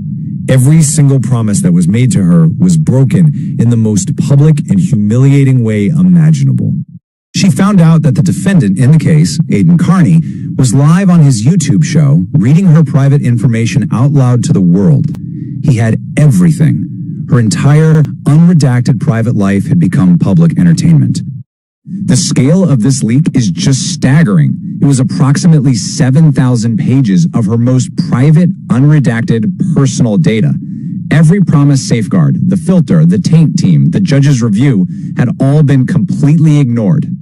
In a panic, Prosecutor Mello fired off an email citing a clawback provision, which is a legal way to take back documents sent by mistake, and demanded the data be destroyed. The response from the defense attorney was blunt. It's your own fault that you sent it. They refused, and the defendant then spread it even more widely. The institutional response felt just as dismissive. A new special prosecutor, Attorney Cosgrove, was put on the case, and his assessment of what happened to Lindsay? You can't put the toothpaste back in the tube. The damage was done, and it felt like the system was just shrugging its shoulders. So how did this happen? Well, this is where the official story starts to get really murky. Officials began giving completely conflicting accounts about whether this whole thing was an accident or if it was an intentional choice. At first, the leak was framed as a terrible accident or an error, but in a recorded court hearing, Special Prosecutor Mello admitted the exact opposite. He's a choice. And the conflicting stories just kept coming. Detective Tully, the same man who promised her data would be protected, allegedly told her in a phone call after the leak, "Lindsay, I told you, Aidan was going to get everything from your phone." A complete reversal of his initial assurances. And as if a 7,000-page leak of unredacted data wasn't bad enough, a new, even more serious allegation emerged. The data hadn't just been released, it may have actually been altered first. Suddenly, the defendant himself started claiming that key pieces of communication were suspiciously missing from the data he received, and this raised the explosive question of evidence tampering. So what was supposedly missing? Well, according to the claims, all the text messages between Lindsay and Detective Tully himself had vanished, gone. And while Lindsay's texts to another person, Kate Peter, were still there, all of Kate Peter's responses back to her after mid-December were also gone. It really suggests someone may have manually removed specific communications before handing everything else over. The fallout from this leak was, as you can imagine, significant. As professional consequences started to surface, the witness, Lindsay, was forced to take on a brand new role she never asked for, fighting for her own accountability. In the aftermath, Special Prosecutor Ken Mello was removed from the case. So was his replacement, Attorney Cosgrove. And Detective Lieutenant Brian Tully, the officer who made those initial promises, he was demoted. The very system she had tried to help had failed her at every single turn. In her own words, I realized that I was going to have to advocate for myself and my kids by myself through the courts directly, that no one was going to help me. And that leaves us with this final critical question. This whole story highlights a profound vulnerability for witnesses in our digital age. When the legal safeguards that are supposed to protect people just crumble into dust, it raises a fundamental challenge to the very idea of justice itself. And it's true. It is true. And I agree. Listen, there's some great chats. And Bossy Texas Chick, don't you ever feel like you're burdening us with your perspective? I thought you sparked what was one of the most interesting discussions in chat over the past few minutes, which was we got to think about here the distinction between due process and someone's substantive guilt. Does everyone, let's get on the same page. I'm not a lawyer. This is not legal advice. Does everyone understand the distinction between substantive and procedural due process? All right, so show of hands. If you're just sitting there watching along, being a little towel, if you know the difference between substantive and procedural due process, you're ahead of the game. All right, but we're going to talk it through for the people who don't. Okay, so let me explain it. I think this, I'm not being pedantic or pejorative. This is the best way to understand it is not a distinction without a difference. It is the fundamental bifurcation in our justice system that people have to understand equivocates procedural violations by the police with you being not guilty. That doesn't mean you are innocent, of course, but we have to understand the distinction between substantive and procedural due process, and then what it means for the substantive charges if there is a procedural violation. We don't, as weird as this is, I think a lot of people do understand JI5, I agree. As weird as this may sound, the procedural due process rights. Now let's think about what this means. What does the word procedural due process means? Well, it's an enumeration of the 14th Amendment's right to due process and equal protection under the law, right? So we get a lot of rights from the 14th Amendment. You would be surprised. Your 6th Amendment right to a lawyer in non-capital cases. You only have that because in Gideon v. Wainwright in 56, the Supreme Court said, with Abe Fortas, a future justice, arguing in forma pauperis on behalf of Gideon, who argued in the district court to the judge, he was like, the Supreme Court says that I have the right to a lawyer. And the judge was like, no, you don't. It's not a capital case. He got accused of stealing money from a bar room, quarters from a bar room machine or something. And Gideon was like, I have a right to a lawyer. Judge was like, no, you don't. Goes all the way up to the Supreme Court. The Supreme Court says the 14th Amendment right, okay, to due process, allows your 6th Amendment right, which does not normally extend to the states, to be incorporated or enumerated or forced onto the states through the 14th Amendment. Therefore, in state-level charges, you have the right to an attorney in all cases, not just capital cases. Boom. Yeah, happy to do it, Troy. Now, that's why I say when we're talking about the 14th Amendment, you want to talk about the penumbra. People talk about the penumbra of rights that come together to define our right to privacy, which is not explicitly used. The words right to privacy are not used in the Constitution. They are a penumbra of rights across different amendments. Now, you want to talk about the 14th Amendment and due process. That is the ultimate penumbra, okay, because you got two silos, as I mentioned. Substantive due process, procedural due process. Now, procedural due process is as important, if not more important, than substantive due process. Procedural due process is everything in the legal system. From the minute that there is what's called a crucial stage of the proceeding, which is sometime either around your arrest, after your arrest, when Miranda attaches under the Fifth Amendment. It's called I'm not a lawyer, this is not legal advice, I just know how to explain this, okay? I'm a lay towel. The point is, when Miranda attaches at a crucial stage in the proceeding, you get this suite of rights, okay? They all function in different ways, but they are all equally as important, okay? Some of them are at the pre-trial stage, some of them are at the trial stage, some of them are intertwined. You can't effectively confront your accuser under the Sixth Amendment unless you do pre-trial discovery and all this stuff, okay? So you have all these rights that come together to amount to procedural due process. Now, procedural due process has very specific penalties for violations. Why? Let's use the example of, say, Michael Proctor used a racist word about someone that he was investigating, okay, 10 years ago. That case, we look backwards if it was challenged. That case, you cannot effectively confront under the Sixth Amendment. Okay, think about this. You have a Sixth Amendment right to confront your accuser. You cannot, under the concept of procedural fairness, effectively confront Michael Proctor on cross, if you're that defendant, if you didn't know he used a racist text messages about you while he was investigating you, but then 10 years later you find out about it, you are allowed to say to the court, which can do on appeal what's called a de novo review of the factual record based on material that was not available to counsel or the defendant during the initial trial, a de novo review of the factual record, and they will say, I'm not a lawyer, this is not legal advice, but they will say, and they do often say, you violated this person's procedural due process rights, we are setting aside the conviction. Okay, and they'll either order a new trial or just vacate the conviction. And most of the time, if they order a new trial, depending on what it is, sometimes it gets retried, sometimes it doesn't. It's really complex. That's a political question. But the point is, and courts don't decide that stuff normally unless they see really egregious misconduct, then they'll vacate the conviction. But it's rare. They'll more likely remand with a new trial and leave it up to the discretion of the new DA. Oftentimes a lot of time has passed as to whether to refile, especially if it's something without a statutory limitation on how long you can charge the crime for. But the point is, that's why this is so serious, okay? Because procedural due process directly impacts whether the proceedings outcome was legitimate. So, yes, of course, Bossy Texas Chick. So when we, Bossy Texas Chick, he could have kept the phone. It was the release of the phone, unredacted, that caused him to draw the ire of a very government-adjacent, connected journalist who will go to the ends of the earth to protect the vulnerable, even if they have nothing, know no one, and are just a regular person. Like, you want to see me flex my political muscles, do something to the unheard. You can't pay me to do anything.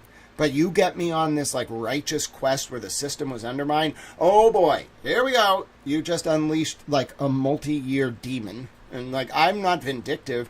I don't go out there and like torment you about it. I'm just going to push the system to hold you accountable. And I'm going to use the fact that people listen to me to make sure it happens. And we're going to do it in a cogent way. We're going to do it in an effective way. We're going to do it in a way that upholds justice, defends the integrity of the American Republic, and by God, centers the voices of the unheard and the vulnerable. God bless America.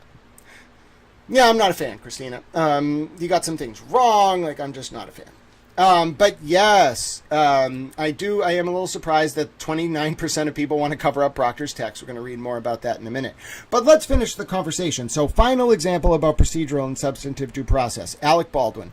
When Alec Baldwin was on trial for the death on the Rust film set, following the conviction of Hannah Gutierrez for manslaughter, before Alec Baldwin could even get to trial, so we're right as trial's about to start, the defense raises this issue that there was evidence brought to the prosecutor by an armorer from another state who sent bullets to the Rust set.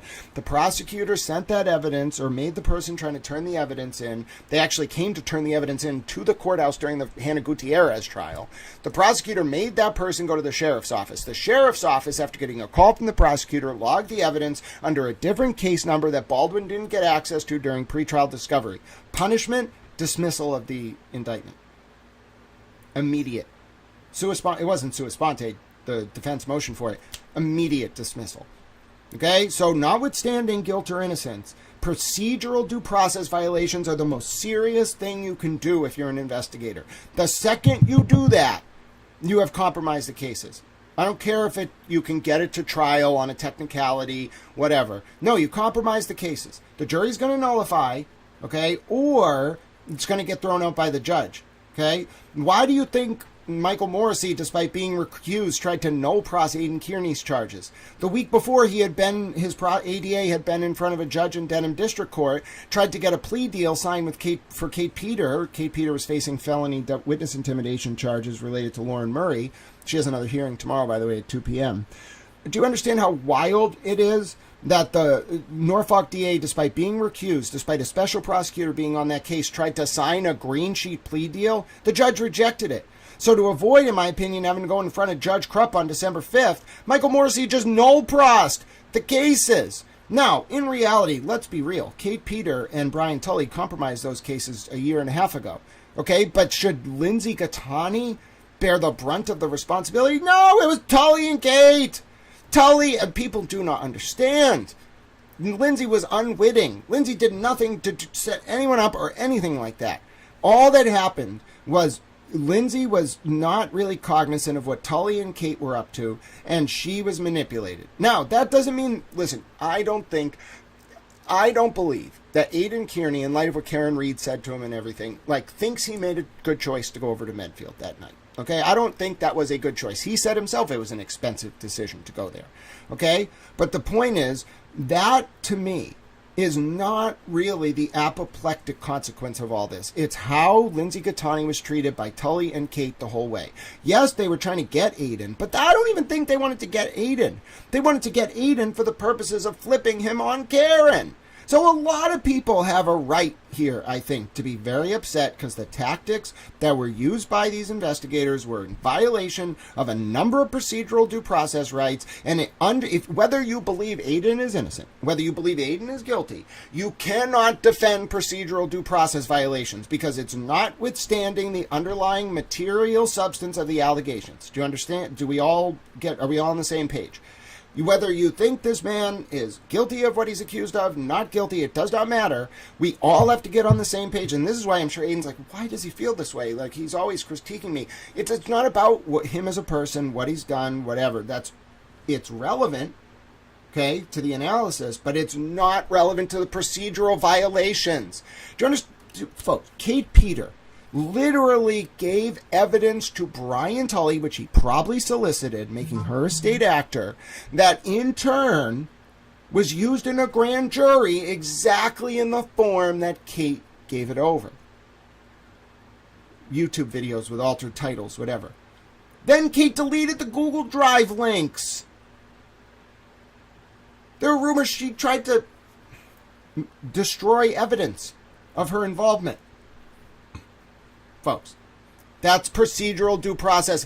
I can look at Kate and understand she is not trained. She's some PI, hired gun, internet troll, whatever the hell. She doesn't have an expectation, in my opinion, she's a lay person, of having to know this. The consequences, the exclusionary rule, procedural due process violations, dismissal as sanction. She doesn't have to know this. You know who has to know it? Brian Tully, Michael Morrissey, and every ADA or special prosecutor on these cases. It's basic stuff. Basic. And they knew they were in the wrong. That's why they tried to make Lindsay Gattani the fall person. Okay? Fall woman? That's a weird term. Fall person. That's a weird term.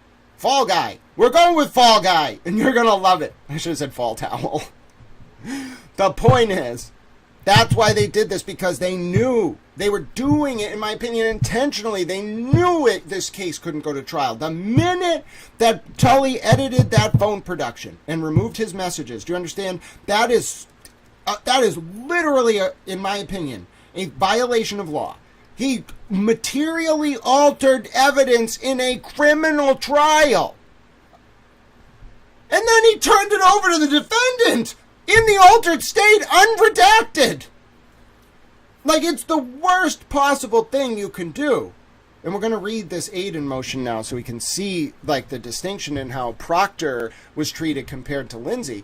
But it's a procedural due process violation. It's a violation of Lindsay's rights as a victim. It's a violation of a number of statutes. It is just such a grotesque and egregious procedural due process violation. That's why every time we say procedural due process here, we're not talking about the merits of the underlying case. It is such an egregious procedural due process violation that the only reason you as an investigator or a prosecutor would ever have done it is if you never thought these cases were going to trial, because that's not what you wanted out of the cases. Because you cannot try someone when you have done that as a cop. Okay? It is the most, you cannot do it. Kate Peters' actions alone made these cases untriable. Just her actions alone. And then add Tully releasing the phone extraction. Now do you see? Now do you see where this all leads? Oh, yes. Oh, yes, we're on to something. But yes, I think what it comes down to for me, okay, is that a lot of people, when they analyze this, get so caught up in what they think about the person's underlying guilt or innocence that they lose track of the actual objective decisions that have to be made by a judge about conduct. You could have a person who on video has like 50 pounds of cocaine, okay, and is walking around just throwing bricks of cocaine to people and accepting money on the street. If you screw up the investigation, even if you have them on video selling cocaine, they're not going to jail. That's what we're talking about. So that's why I'm upset. And I think I'm right to be upset, because if you care, whatever it may be about innocence, guilt of these various cases, it deserves a fair process. The defendant deserves a fair process. The victims deserve a fair process. The state deserves a fair process. The people of the Commonwealth of Massachusetts and this United States of America that I love so dearly deserve a fair process. And by God, whether by statutory reform, by hook or by crook, we will give it to them. That will be the result of this God-forsaken Dickensian drama, built like a withered house of cards on the decrepit, rotting battlefield, scarred and littered with the voices of the unheard and the vulnerable. And all for what? The political machinations, the pursuit of fame, the vain attempt to obtain resources at the hands of a few bad men and women. And yes, ladies and gentlemen, as we go to read this document, I will say to you right now, and I will declare it, you may feel hopeless, but do not feel so. Do not feel so for this reason. I heard it said once that the only thing that has ever changed history was the resolve, the principles, the commitment, the deliberations of a few good men, women, and towels. And that's what we're going to do. We will respond to insidious machinations with cogent discourse. We will respond to evil with love. And at the end of the day, that will conquer these self-interested forces who who took for granted a sacred trust placed upon them by statute and by common law in order to achieve self-interested ends. And the price paid will be systemic reform, mark my words. On towel. All right, 20 pages better. Oh, what do you got for me? Let's tell people we're going to start reading this now because we did our intro.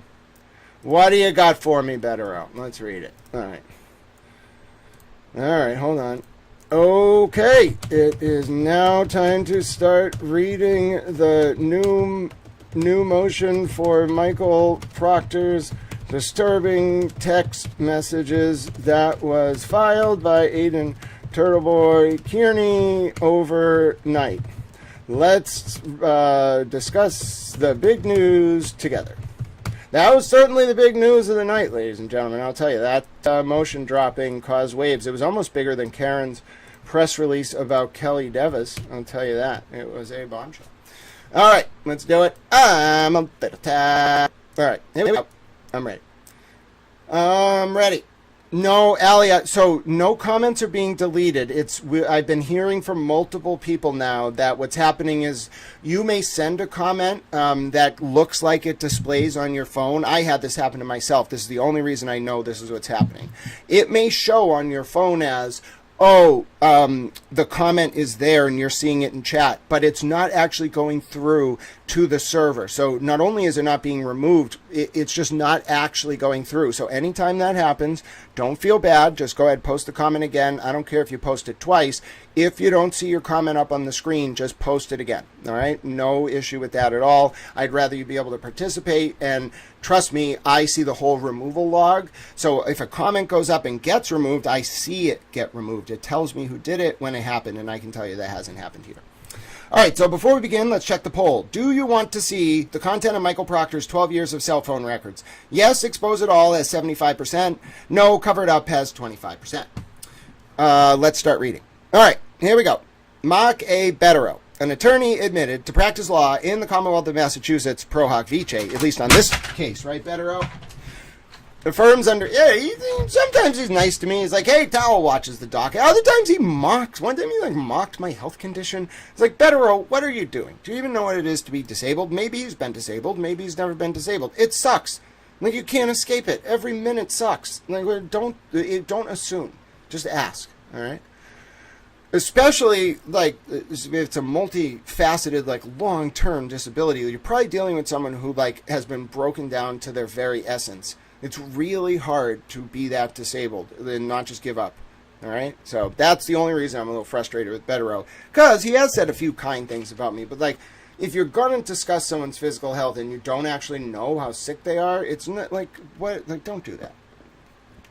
I don't know how sick Kevin from Yellow Cottage Tales is, right? So I would never talk about his illness. Like, I always keep him in my prayers. I hate when I see people out there, like, talking about the severity of his illness or whatever. Don't do that. Why would you do that? Like, do you know how much it sucks? Especially probably to have cancer. It's probably the worst thing in the whole world. I don't like when people do that about people, even though I don't necessarily love the way Kevin would defend Kate at some points, even, like, attack me. No, you don't go after someone over their medical condition. It's not right. All right, let's keep reading. It's like going after Olivia over her looks. Like, what the hell? I saw some people, like, literally mocking Olivia. I get the whole, like, Flipperhead wasn't given full disclosure. That's a separate question. But people were mocking her over how she looks. And I'm like, I've met some of you in person. And I don't judge looks, but you're going to judge Olivia? Like, come on. Come on. I think they're just jealous, frankly. And I don't agree with Olivia on everything, on most of the stuff she says. I'm not going to let people just go out there and attack her based on her looks. What the hell is wrong with some of you? Not you in the chat. All right. Here we go. I'm an attorney of record for the defendant and familiar with the facts and circumstances. This affidavit is submitted in support of a defense motion pursuant to Brady v. Maryland. Has to do with exculpatory evidence about the defendant. Giglio v. United States, same concept, and Rule 14 of the Massachusetts Rules of Criminal Procedure, to compel the prosecution to disclose electronic communications and items, including but not limited to messages to and from former Massachusetts State Police MSP Trooper Michael Proctor, photos, video files, and audio files, which the Norfolk County DA's office, the DA, which... What? Is this a typo?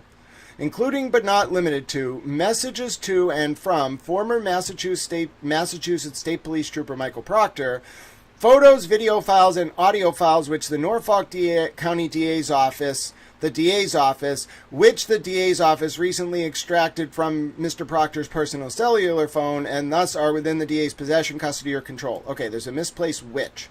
So, what it should say is Trooper Michael Proctor, photos, video files, and audio files... and then it should have a comma after files. Then it should go right to the sentence, and then instead of saying which the DA, it should say, comma, which the Norfolk County DA's office, the DA, recently extracted from Michael Proctor's personal cellular phone. And I think this got a little messed up because it's a page break, but that is not a good sentence. That's just actually wrong.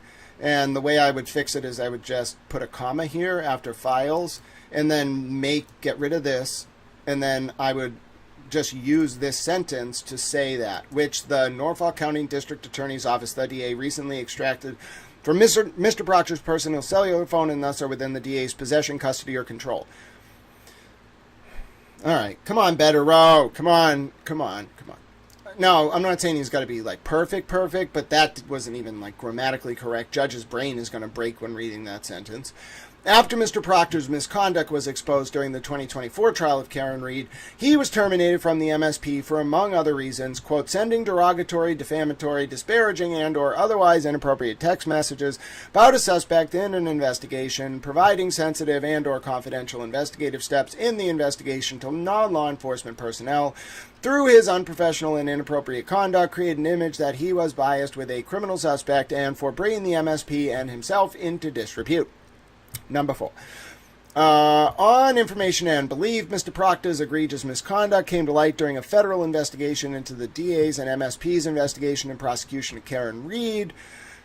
5. Mr. Proctor had sworn that he was the lead investigator in the Reed case. Footnote 1. At Ms. Reed's 2025 retrial, Mr. Proctor's direct supervisor, Sergeant Yuri Buchanan, defiantly refused to concede that Mr. Proctor was the lead investigator on Ms. Reed's case. I remember that. December 14th, 2023, transcript, page 36. That must be a grand jury transcript. December 14th? Wait, what? What? What? What? Okay, let's work this puzzle through. What is Betterow referring to here? Mr. Proctor has sworn, so it has to be sworn testimony, that he was the lead investigator in the Reed case. Now, he's not talking about a trial. There was no trial in December of 2023, so the footnote is independent of the citation. The citation is December 14th, 2023 transcript, page 36. Now, Proctor didn't investigate Aidan Kearney and Karen Reed. There was no state grand jury that Michael... Oh, or was there?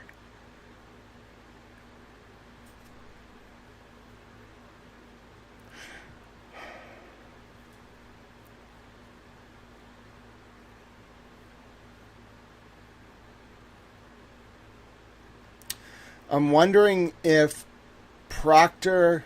So there's two possibilities. There was a state-level grand jury on December 14th, 2023, whereupon Proctor testified under oath as a witness against Aidan Kearney that he was the lead investigator in the Reed case. That's option one. Option two is that is a federal grand jury transcript from December 14th, 2023. Now, we know Proctor was interviewed for the last time by the federal grand jury in February of 2024, right before it closed. But what is that grand jury? It's obviously not disclosed, but it's enough we can tell that it's it's sworn testimony, and that it was in December of 2023. I don't think Proctor ever got up on the stand at a Reed hearing in the pretrial process and swore that.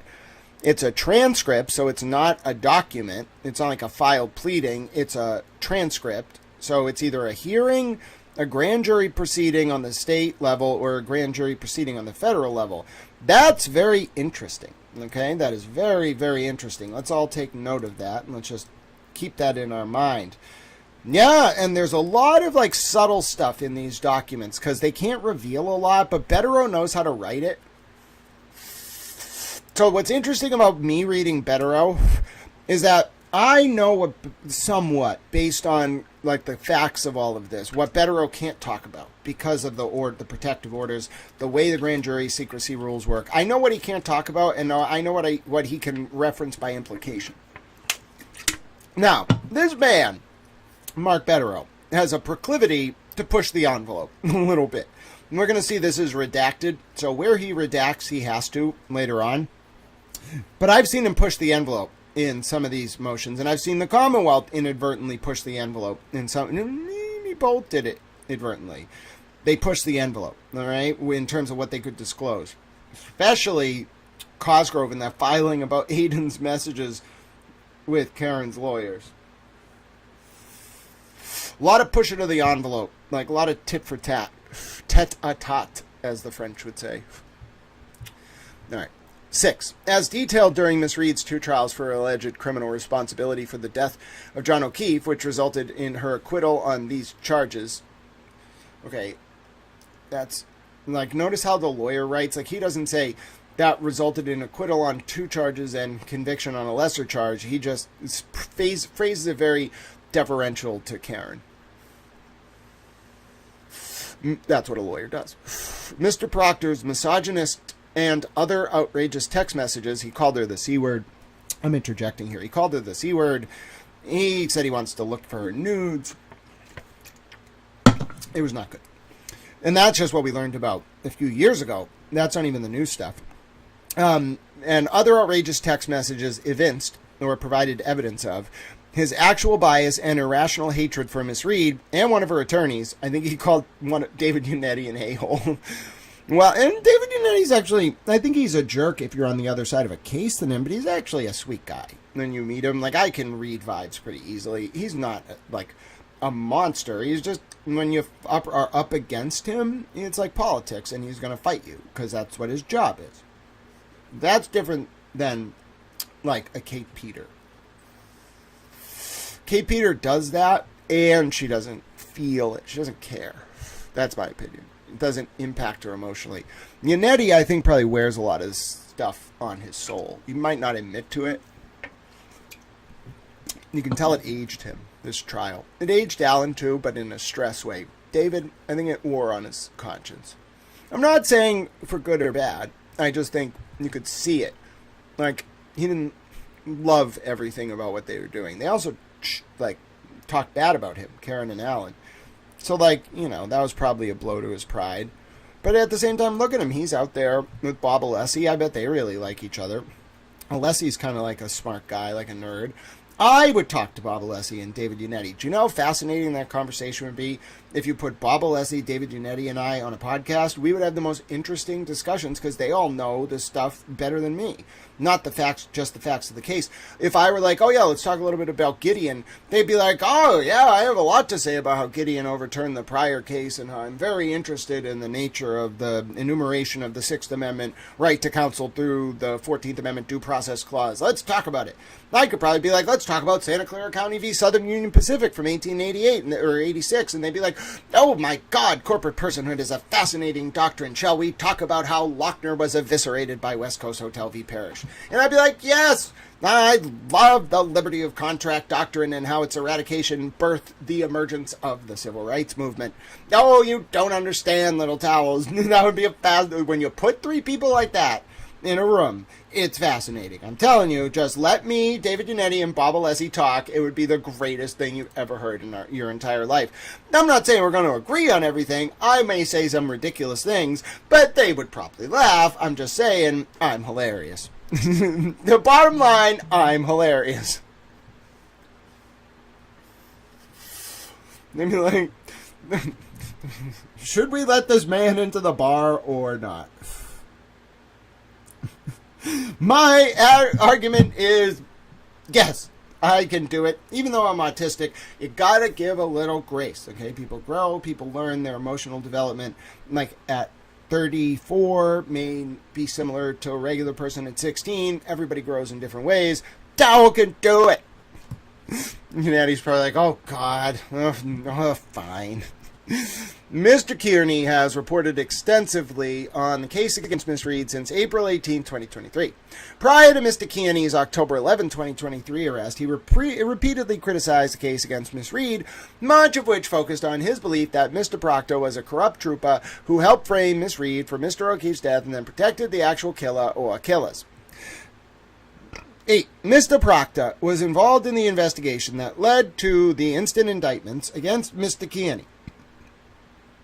Okay, that just means the cases he's talking about in this motion. That's what instant means there. He communicated directly with DA Michael Morrissey, ADA Lally, Adam Lally, Detective Lieutenant Brian Tully, Lieutenant John Fanning, and Sergeant Buchanan. He can say Buchanan because I think he already said Yuri above, but if you're going to say Lally there, it should be Adam Lally. Months before Mr. Kearney's arrest. You can say Lally the second time, but the first time it should be Adam Lally. Yeah, like what do you... Maybe there's some weird obscure rule here because oh, yeah, there is. All right, so this is actually kind of cool. He footnotes up here, I just missed it, and puts a 2. That means you, in order, read the footnote before the rest. I didn't know this. This is actually kind of cool. It's good to know. In a text message that was released after the trial, Mr. Proctor made a disparaging remark to ADA Adam Lally about another of Miss Reed's attorneys. So what Bettero's doing here is because this footnote is up here, it's not in line, right? We don't see Adam Lally's name here, but that technically is part of that sentence. So formally, I guess the rules of construction, and I trust that Bettero knows this, are that if you use Adam Lally's name in a footnote, and the footnote occurs prior to the use of Adam Lally's name again in the document, then on the second use, you can use the shortened version. That's actually really good to know, because if that footnote was at the end of paragraph 8, my guess is you would put ADA Adam Lally here, and then in the footnote, it would say ADA Lally. Very good to know. That actually helps me, and I'm glad I learned that. And I'm 100% right because of the order that's how it works. All right, continuing. Now we get to some redacted stuff. All right, let's keep going. On July 13th,